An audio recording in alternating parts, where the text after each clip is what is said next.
Party agreed to move on from the team. Former Cowboys cornerback Orlando Scandrick is joining us now. Orlando, in your opinion, should the Cowboys have any interest in Matthew Stafford? Absolutely, emphatically, no. It's a hard no. It's a little bit of a case of cutting off your nose to spite your face for me. Saving money, but what are we saving money exactly for? Just pay the man. Pay Dak Prescott his money that he deserves. He's earned it. I think that you do your homework. Skip,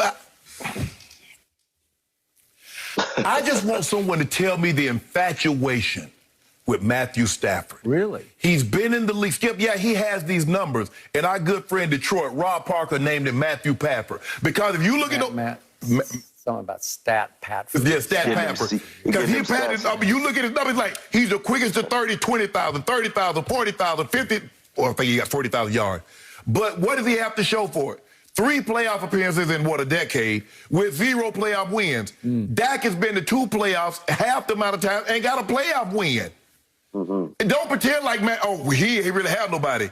He had what I think 2 1,000-yard rushes in Joy Bell and Reggie Bush. He had Megatron for 8-9 years. He had the singing cowboy, Roy Williams. Yeah, Golden Tate. So don't make it seem like Matthew Stafford hadn't had any offensive weapons, Skip, now. So I don't get it. I get it. You know, the arm talent, and he can throw from different platforms. He still can throw the ball 65, 70 yards, Skip. But I agree with O on this one. He has 2 years left on his deal. That's very low money. But you know what he's going to want. What is it, 20 and 23? Yeah. Because they gave the bulk of the money over the first 3 years. I think they gave him like $90 million over the first 3 years. Yep. So for me, Skip, they're going to have, if you think you're going to trade for him and he's going to play those 2 years at that number, you're crazy. But I believe Dak should be compensated for what he's done. But, hey, Cowboys, do your homework, and whatever you decide, I'll support. All right. Before I go, back to you, Mr. Scandrick. I assume you've played against Matt Stafford? I have, in the playoff game. In the playoff game. I think he's getting older. I think, you know, Dak's in the prime of his career. Dak is the model citizen. He's the perfect face of your franchise. He has embodied and embraced everything that you talk about being in the Dallas Cowboy, and I think you just reward him. I think there's been several players that have been paid before him, and Ezekiel Elliott, Amari Cooper, and it's just Dak's time. You know, I feel he should be paid. Okay, do you have that you've asked him to. How much respect do you have for Matt Stafford's arm? I have a lot of respect for Matt Stafford's arm, but these last few years he's been banged up and hasn't played 16 games. I agree. This is the first time Dak's missed a game. Okay. Here's my lone issue with Dak Prescott. I am the biggest fan, but it feels like he and Jerry have clashed so hard that they've gone over the edge past the point of no return. I just have this sinking feeling they're never going to quite get on the same page because, remember the Yahoo report that we talked again and again about, not this past year, but the year before, after the first 3 games, Dak was just on fire, you said, against garbage opponents, but it was, remember, the Giants in Washington and Miami. They were no good that year. But remember, Jerry said publicly after the opening game, we are imminent. Jerry wouldn't say a deal was imminent unless they had agreed on the money. It was just crossing a few T's and dotting a few I's, and all of a sudden, the new agent, Todd France, said, April Fool's, Jerry, we want more money. I don't know exactly how much they demanded. I'm pretty sure it was in the low 40s because they knew that Mahomes was going to get mid-40s, if not more, and that Deshaun was going to get up into the 40s. And they wanted at least in those ballparks. So have they... So has that ship sailed? It may be, because once you cross Jerry Jones, I don't care who you are or how valuable you might be as the face of the franchise. Sometimes it's just you can't get it back on the same page. Right. So they franchised him once. If they franchise him again for next year, it's over. He will be going because they're not going to pay him $53 million the next year, right? He will become a free agent. Okay, here's my only thought about Matt Stafford. I agree with all the points you made, the negative points. Here are the positive points.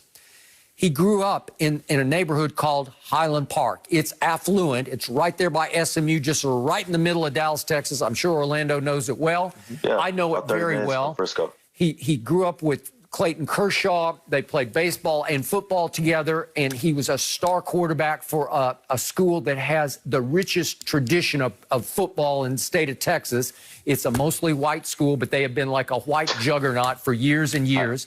And I'm sure he's got a soft spot in his heart for wouldn't he like to go home and finish at home? Would he give them some quote-unquote hometown discount? Maybe. Okay, now I just throw at you real quick. Earlier this year on his weekly TV radio gig that he does, Aaron Rodgers, he raved about Matt Stafford out of the blue. He brought him up unannounced because they were talking about no-look passes. And he said, hey, the guy the dude, he said, who doesn't get enough credit is that number 9 in Detroit. He throws it in ways that people don't talk about enough. He'll throw it any way from any arm angle, no look, underarm, sidearm, whatever he's going to do. He throws those passes. And then just the other day, Bruce Arians raved about Matt Stafford. I couldn't believe it. Bruce Arians said he's one of the few, first he said he's one of my all-time favorite guys, tough as nails, and that team knows it. He's one of the few quarterbacks I go out early to watch warm up, just to watch him throw the football, because he said he's been one of the top 4 or 5 guys, and he's talking about throwing the football since he walked in the door in this league. Okay, well, don't underestimate his ability to throw it. To me, he's a better passer than Dak. Is he a better leader, a better winner? Well, to your point, no. Right. But can he spin the football? Oh, he can spin, he can spin the football. And he throws a lot of wins away too, doesn't he? Oh. Absolutely, but turns the ball over a lot. But let's just don't even overthink this thing. Dak Prescott in his mid-20s, Matthew Stafford going into his mid-30s. Well, he's 33. And yeah. I sat in the office with Stephen Jones before, and he told me when we talked about a contract, he said we're not going to cut any corners. We know it's no cutting no corners and saving no money. We're going to use all the money that we have, to build the best team that we can to compete for a Super Bowl. I think this will be cutting a corner. I think you taking him, this will be cutting a serious corner, and this will set your franchise back for a long time. And you didn't give Zeke Elliott $100 million or $90 million to cut corners. You didn't give Amari Cooper $100 million to cut corners. You just need to get the deal done, pay this man. And the Dallas Cowboys and Jerry Jones and Stephen Jones have never lost a player that they want to keep, ever. Skip, the reason why Brady can play late into his career is that with the exception of 2008, Brady never missed any time. Nope. He had no ticky-tack injuries. If you have ticky-tack injuries in your early 30s, how much? It's only a matter of time. You can't just keep having these injuries, missing time, and then all of a sudden, like, you know what? For the next 4 or 5 years, he's going to be totally healthy. Okay. Absolutely. Okay, is it possible that Matthew Stafford has been somewhat a victim of a sad sack franchise in Detroit that couldn't protect him or put enough help around him? Absolutely, but he's a loser. Leave him where he's at. We don't want him, Skip. Whoa, hold on. You keep on talking about sad sack. What about the Cowboys? What have the Cowboys been in the last 25 years? Dak won a playoff game. Oh, you hear him on? Now Dak won a playoff game. He just talked about Matthew Stafford spinning the ball, how B.A. said he could throw it, Aaron Rodgers. I just hope that it's not over with Dak Prescott. He just signed with Anheuser-Busch and went right in the face of Jerry Jones because the official beer of the Dallas Cowboys is Coors. Well, maybe he didn't want to drink the banquet beer. Okay. Maybe he wanted Anheuser-Busch. I don't know, but it feels like they've gone to war. Maybe he got some backdoor. Maybe he got a little backdoor deal with Anheuser-Busch since the Cowboys. That's gonna make up for that $42 million. Yeah, maybe he liked Clydesdale. Maybe they promised him a Clydesdale, Skip. I don't know. I don't either. But I just want this over. I'm with you. If I have my choice, I'm taking Dak. But if you somehow convince me that it's never going to get done, that it's never going to be right, that they'll never have a middle ground in this negotiation, it's only gone on for 2 years. Right. Well, what's plan B? I'll take Stafford as a plan B. Plan B is get a new quarterback. I can't. You don't say I'm gonna get this. Skip, you didn't say I'm gonna get this Bentley, and then if I couldn't get this Bentley, I'm gonna go ahead and get this Ford Taurus. Yeah, you ain't cut no corner with me. With Ernestine. Ernestine saying, Skip, can I get a Bentley? Well, if I don't get a Bentley, what about a Chrysler Sebring? Oh, what? You better get out of my face. Skip, Ernestine wasn't going for that. Exactly. No, she wasn't. But by the way, that phrase from Stephen Jones about I'm not cutting corners, it had double meaning because I think he did cut a corner. He cut you, right? Eventually. Oh no, if we talk about that situation, I got 3 contracts from the Dallas Cowboys. I thought that it was time for me to move on.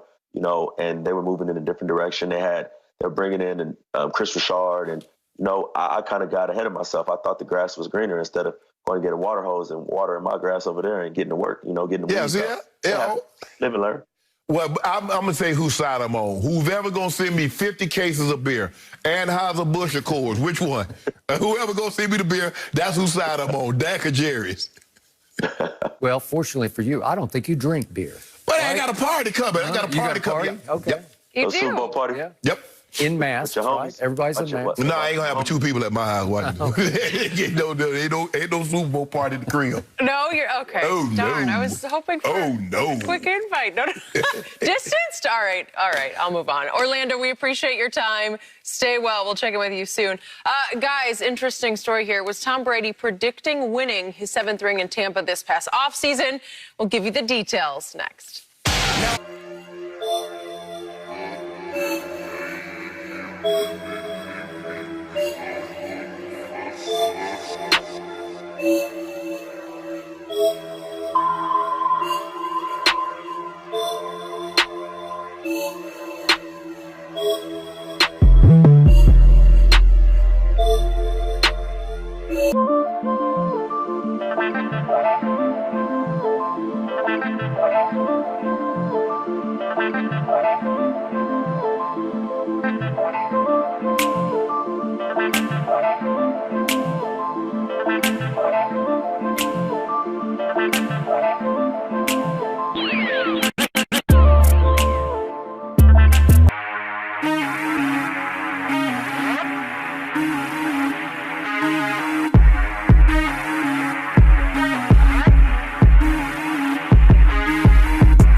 Over the first 3 years. Yep. So for me, Skip, they're going to have, if you think you're going to trade for him and he's going to play those 2 years at that number, you're crazy.